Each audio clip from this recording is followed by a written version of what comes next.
Tomorrow, President Trump's payroll tax deferral will go into effect. The executive order will allow companies to stop withholding their employees' payroll taxes for those making less than $2,000 a week. But because this isn't a permanent tax cut, it requires financial planning on the part of those it affects. Western Mass News reporter Audrey Russo joins us live to explain. Audrey. The idea behind the payroll tax deferral is to give more Americans a bigger paycheck now through December 30th. But because your employer is still going to be on the hook for paying that payroll tax to the government by the end of April, Americans could expect a much smaller paycheck come January. The sound of more money in pocket is one most would welcome.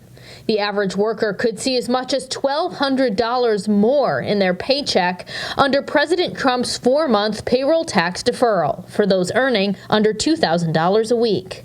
The affected payroll tax is the 6.2% employers withhold from your paycheck to fund Social Security. Because this isn't a tax cut, employers will still have an obligation to pay the government by April 30th all of the payroll taxes for both the end of 2020 and the beginning of next year. What that means for employees? Financial planner Richard Pelletier says a much smaller paycheck come the first of the year. The employer in the first quarter of 2021 would have to deduct the payroll taxes for the employee's portion for the current payroll, plus each week what was owed some way for the deferral amount. So you could have a heck of a tax bill. President Trump has hinted at possibly forgiving the unpaid taxes if elected to a second term. Right now, Pelletier says there's no guarantee that will happen.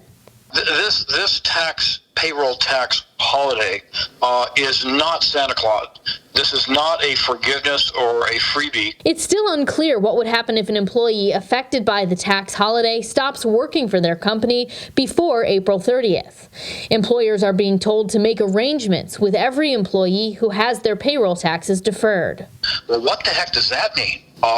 You're going to go chase them for the taxes? According to the White House, this tax holiday was issued to help Americans in the short term who are struggling to make payments because of COVID-19. John Rogers, an economics professor at American International College, says this deferral doesn't help the people struggling the most, those who have lost their jobs. And the real problem is, for example, these people in Springfield who've been laid off from the casino, and it's not going to help them.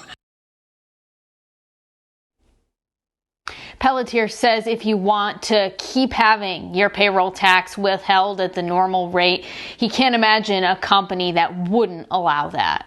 Reporting live, Audrey Russo for Western Mass News.